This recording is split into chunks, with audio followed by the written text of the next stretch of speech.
What do you do when the person you trusted disappears? Maybe she walked away without a word. Maybe she promised forever, then gave up when things got hard.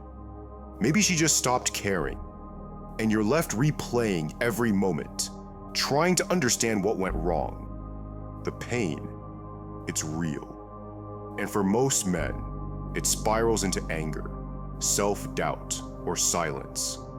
But the Stoics, men like Marcus Aurelius and Epictetus, didn't see pain as something to avoid.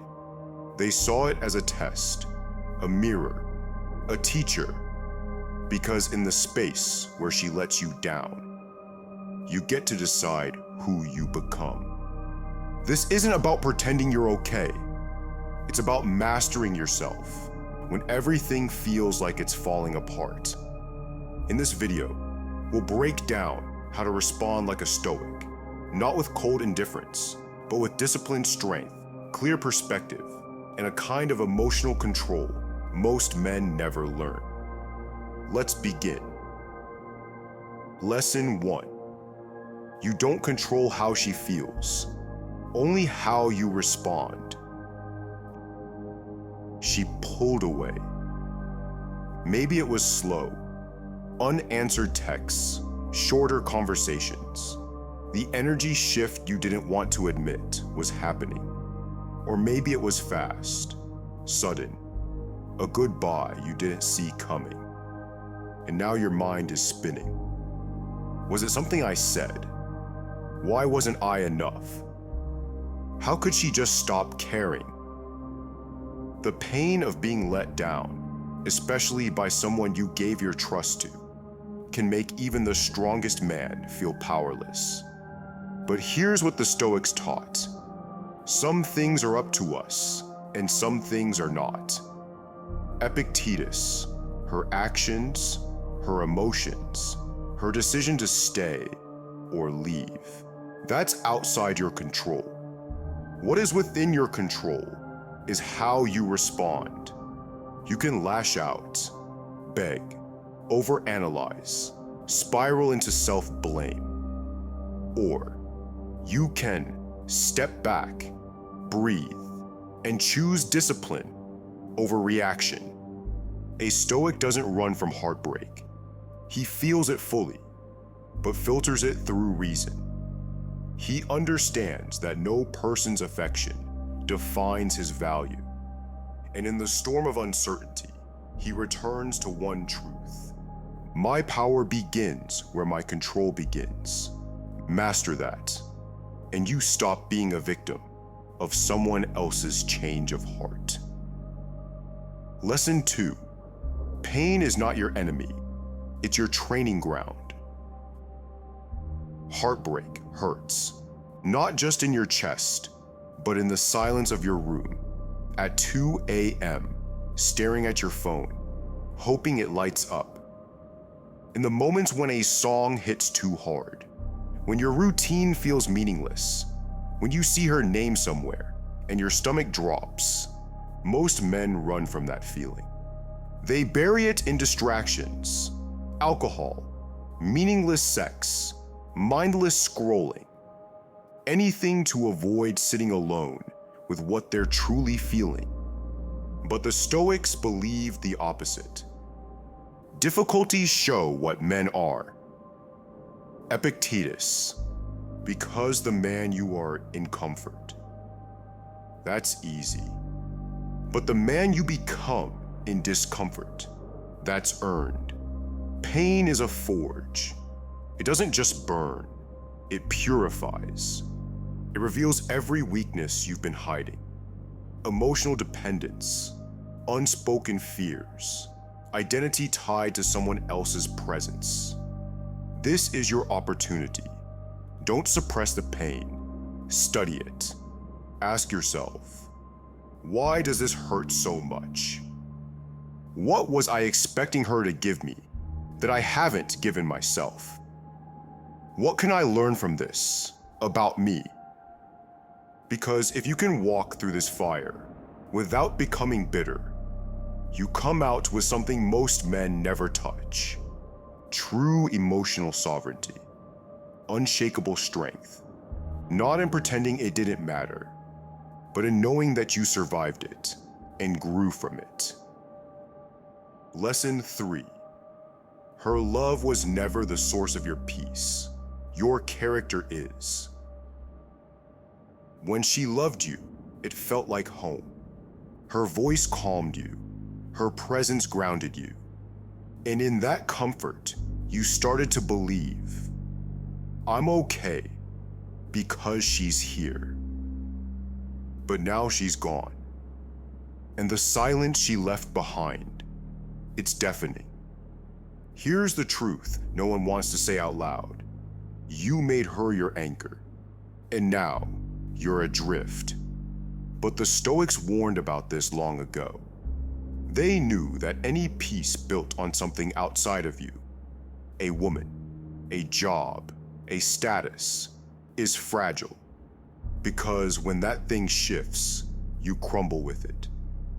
No man is free who is not master of himself. Epictetus. You were building your inner house on rented land. So now you rebuild, not with noise, not with distraction, but with principles. Ask yourself, if she was never in my life, who would I be? If she never loved me, would I still be worthy? Can I stand solid, even if the world around me moves? A Stoic finds peace in character, not in conditions. He becomes the anchor, the steady flame, the quiet mountain that doesn't move when storms arrive. Because peace isn't given to you by someone who loves you. It's built by the man you become when they don't. Lesson 4. You don't need to be understood. You need to be aligned. You tried to explain why you acted the way you did, why you needed space, or closeness, or clarity.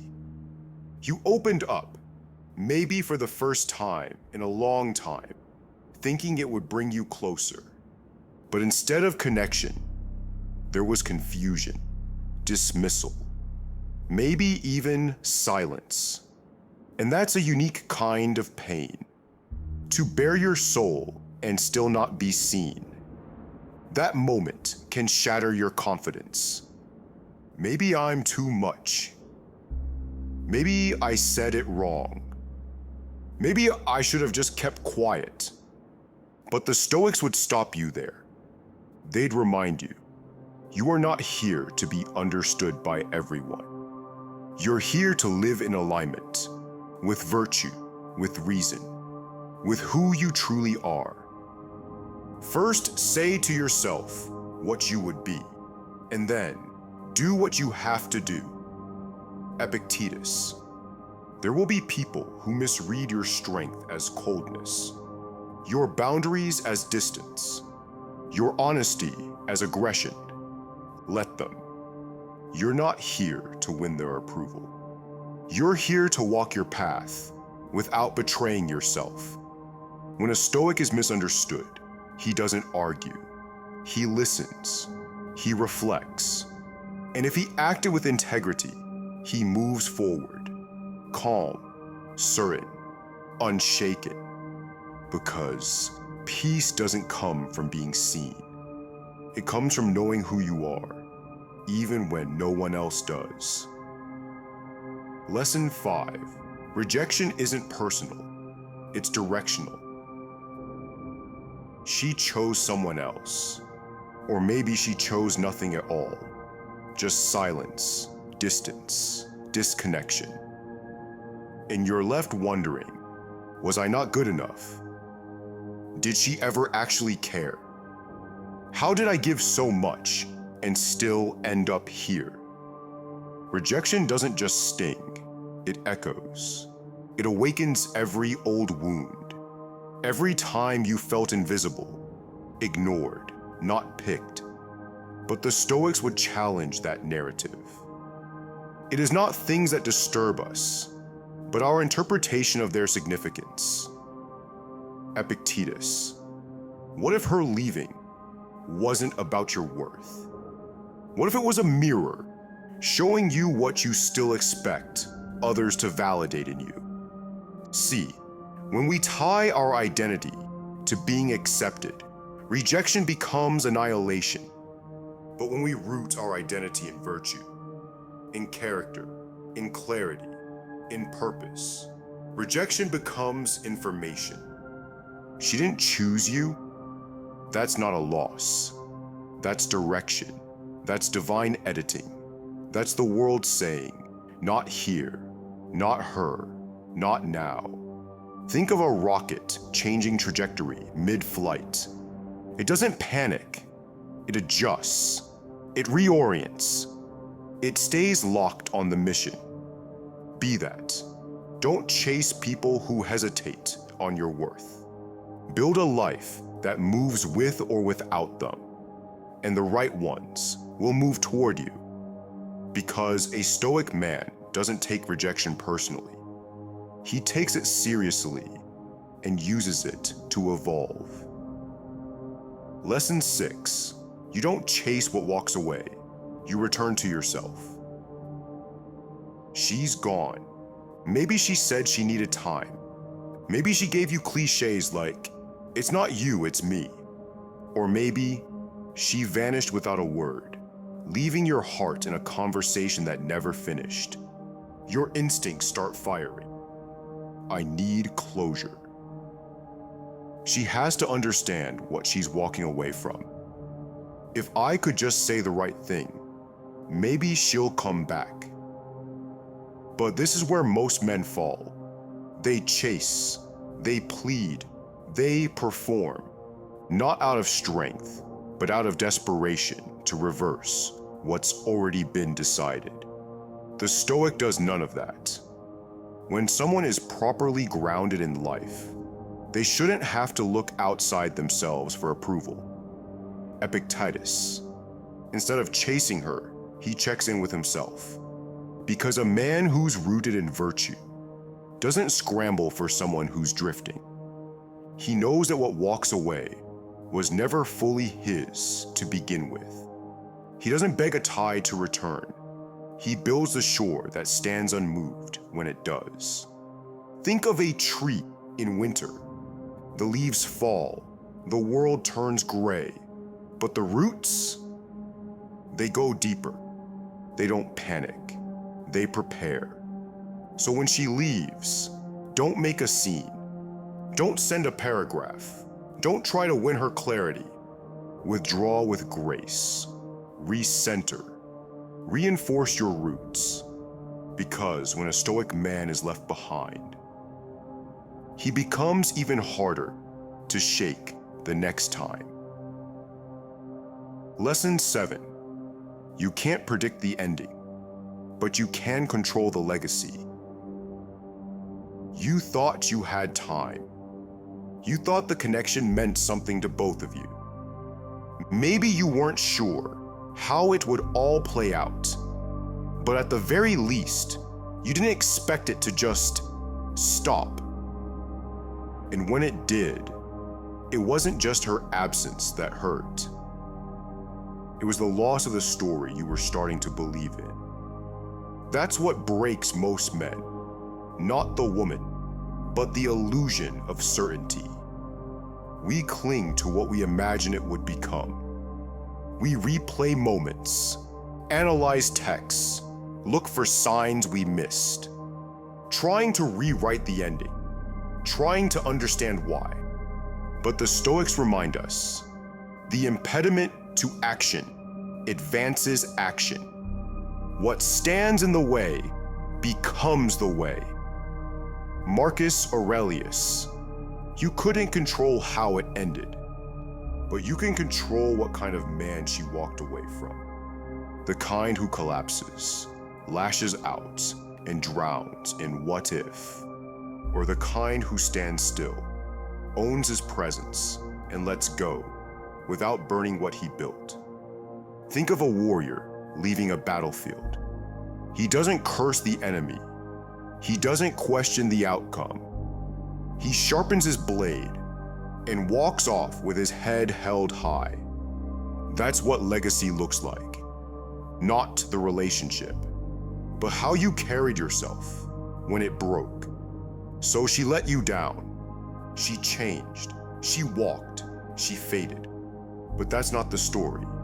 The story is how you responded, how you held the line, how you turned silence into stillness, how you learned that peace doesn't come from being loved. It comes from being aligned, even when love leaves. You don't need revenge. You don't need to be understood. You don't even need closure. You need a code, a spine, a center that doesn't shatter when someone else leaves the frame. Because the truth is, she was never the test. You were.